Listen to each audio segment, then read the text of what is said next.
My name is Pastor Robin, and I have a story today so big that it comes in a bag, a huge bag full of story. It's a wonderful story, a story about the last days of Jesus' life.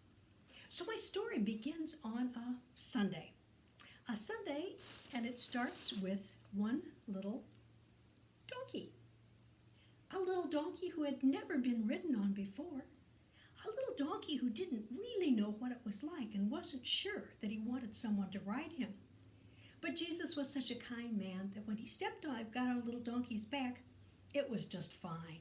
And little donkey clip clopped straight down towards Jerusalem.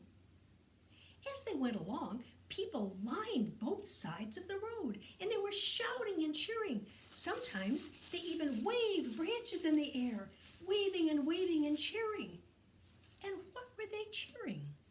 They were saying, "Hail Jesus, King of the Jews." Now, Jesus was a king, but not the kind they expected. But the people who were in power did not like someone else being king. So they began to plot to take Jesus away from his friends. But on this morning, people waved the branches and the little donkey clip-clopped all the way to Jerusalem. Now that story takes place in the daytime.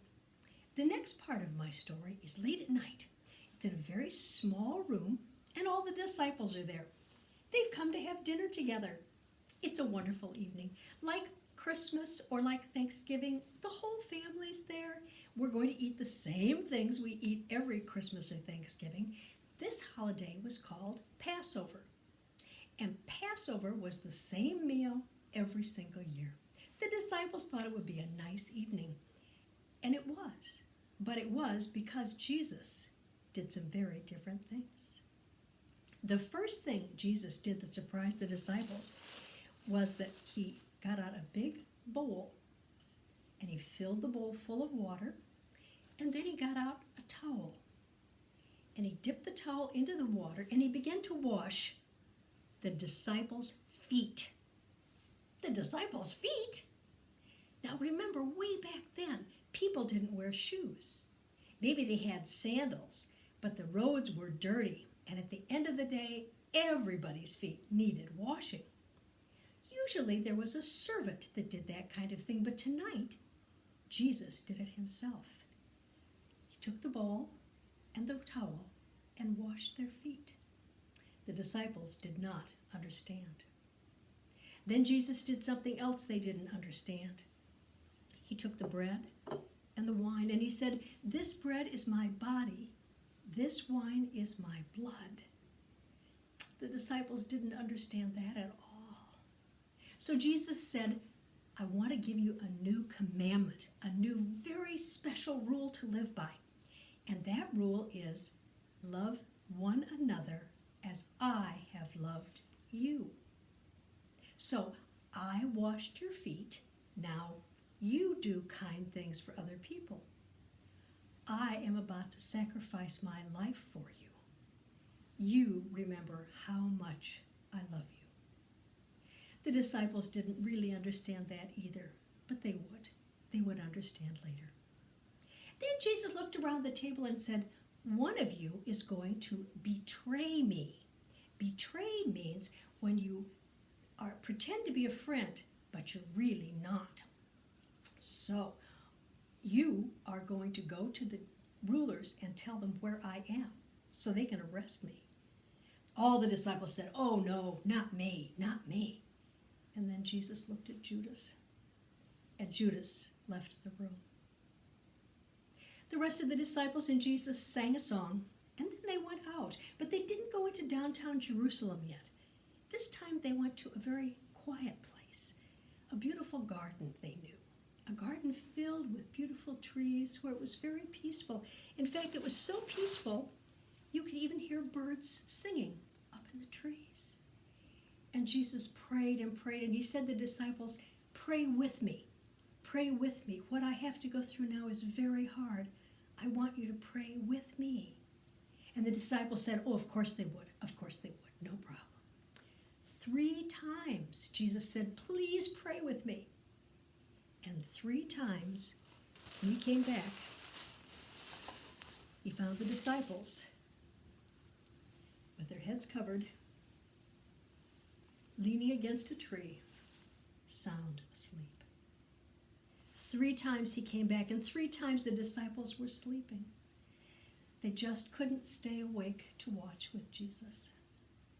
Suddenly, the garden was very different. It was not full of sleeping disciples anymore.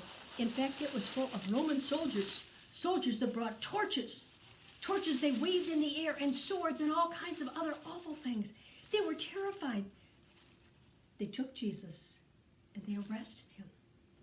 And what did the disciples do? All the disciples who said, "I would never leave you," all the disciples ran away. This is the very hardest part of the story because it is the saddest part altogether. They took those torches and those people and the Roman soldiers and they took them away. In the next part of the story, they lead Jesus up onto a hillside and he's put on a cross. The disciples are all gone. Only some women were there. The women could be there because the Romans didn't find them very threatening. So it was okay for them to stay. They watched as Jesus said, "Father, forgive them. Father, forgive them." Even Jesus at his most horrible time could say, "Father, forgive them." This is a hard part to hear, that anyone could be so cruel, so awful as to take Jesus, who was the very essence of love in the world, and let hatred and anger put him to death. When it was all over, they took Jesus' body away and they put him in a tomb. And in front of the tomb, they rolled a great big rock, a big heavy rock, so that no one could get in and no one could get out. The women went along. They watched as the Roman soldiers rolled that rock into place and left it there. And then they went home because for them, it was all over. Now, if that was the end of my story, it would be the very saddest story of all times. Because it would be the story of how evil, how anger, how envy and greed can get rid of Jesus, the essence of love in the world. But it's not the end.